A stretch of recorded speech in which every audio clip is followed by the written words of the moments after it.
luck! Guys, nako, Yes. dalawang tulog na lang, grand finals na.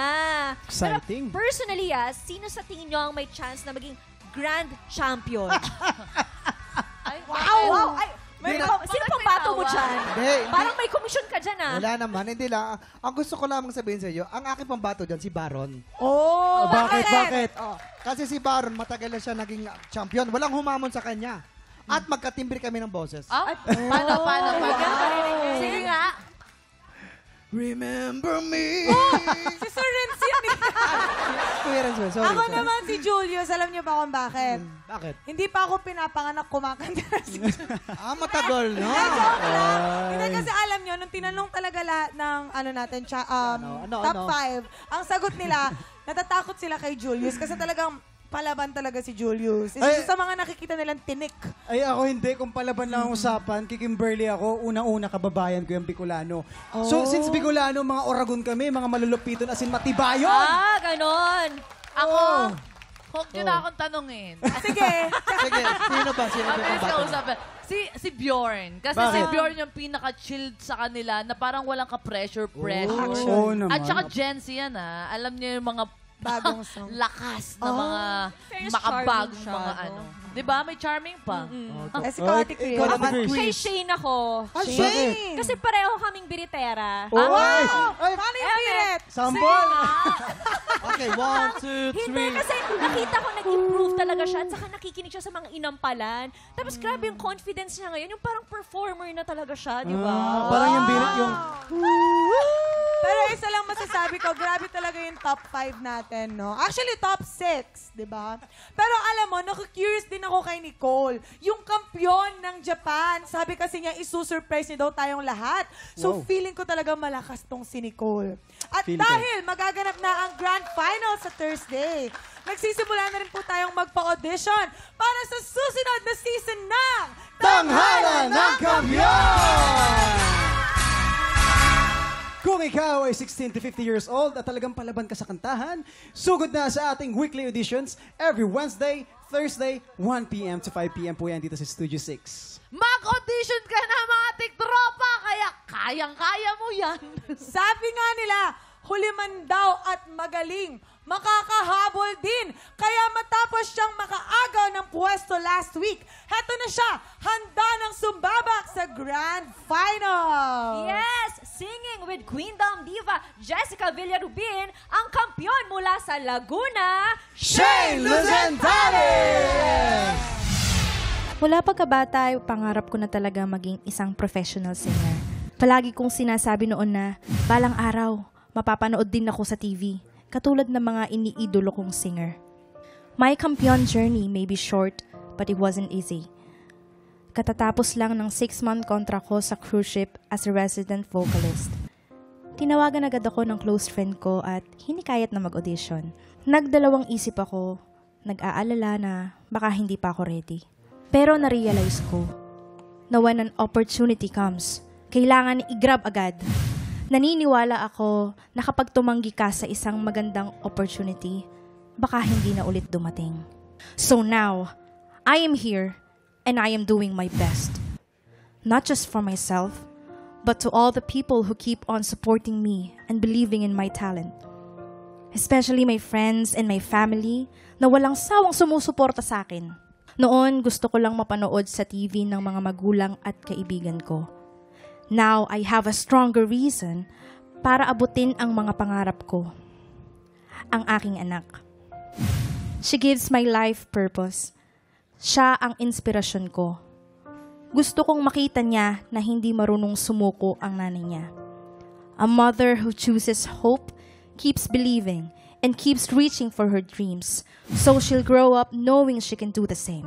Gusto kong matutunan niya na ang pinakamalakas na sandata na meron siya ay ang paniniwala sa sarili niyang kakayahan.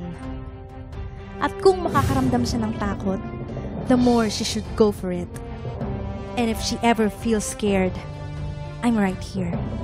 Always. Jessica Villarubin, Shane Luzentales. Wow! What an amazing duo! Iba. Naku!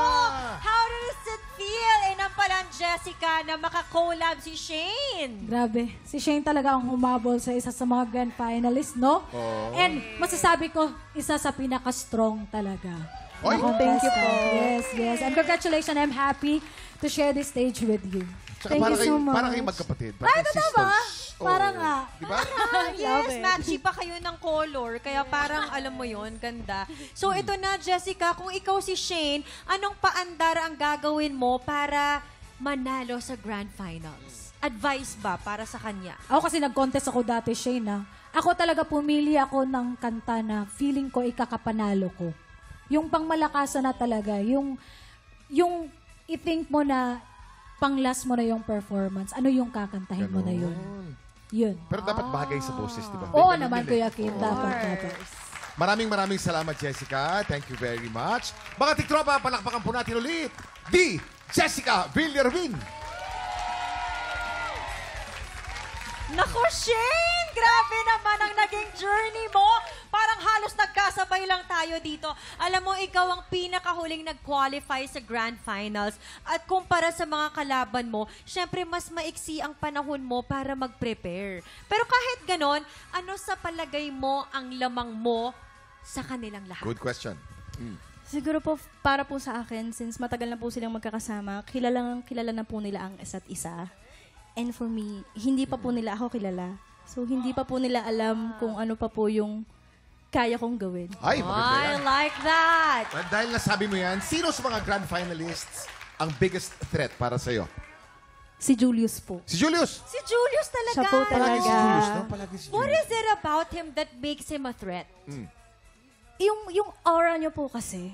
Mukha as siyang a confident performer, talaga, sobrang no? confident. And pag narinig niyo po talaga yung boses niya, sobrang linis kumanta. And napakaganda po ng voice quality niya. Yes po. Ano message mo kay Julius kung nanonood siya? Julius, huwag kang masyadong pakampante. Kasi, andito pa ako. Humabol pa ako. Ninenervyos na ako. Ano ba yan? Dahil sa susunod mong panalo, naku, dumami na rin ang mga netizens na nag-cheer para sa'yo, kagaya ng mga kasama natin dito. Ano naman ang message mo para sa lahat ng sumusuporta sa laban mo? Unang-una po, nagpapasalamat po ako sa lahat ng mga taga Laguna. Hello po sa family ko. And sa lahat ng mga netizens all around the world. To my fellow musicians, thank you so much. Maraming salamat po sa suporta. And patuloy niyo po ako suportahan hanggang sa Grand Finals. Maraming salamat po. Maraming salamat, Shane, and good luck to you. Good luck sa Grand Finals.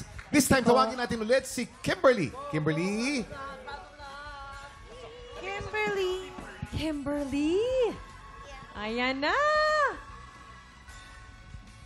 Okay. Kuya Kim, excited na kami lahat sa Grand Finals sa Thursday. Nako, totoo yan. Kaya naman, Kimberly, Shane, pakiimbatahan naman ang mga tiktropa natin na abangan ang laban nyo sa Grand Finals. Ayan, mga katiktropa! Abangan po ninyo ang aming Grand Final sa darating na December 4, ayan, maglalaban-laban po kaming 6. So, subaybayan niyo po. See you, everyone!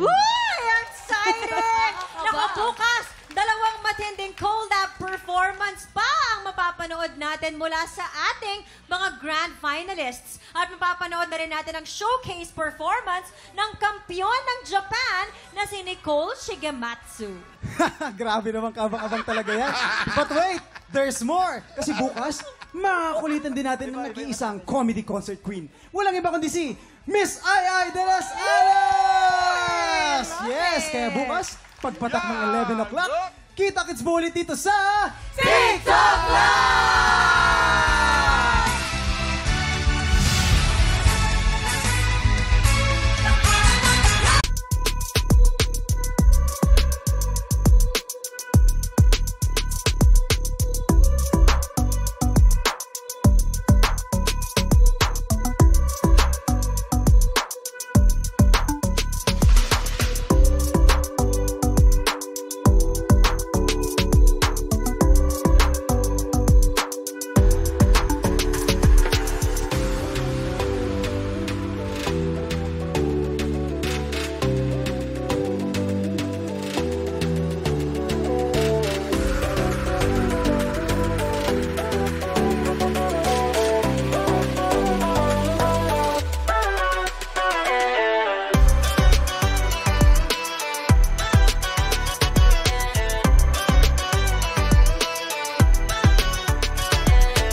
TikTropa, pinanood mo hanggang sa dulo itong video na to? Very good ka! For more happy time, watch more TikTok Clock videos on our official social media pages and subscribe to GMA Network official YouTube channel.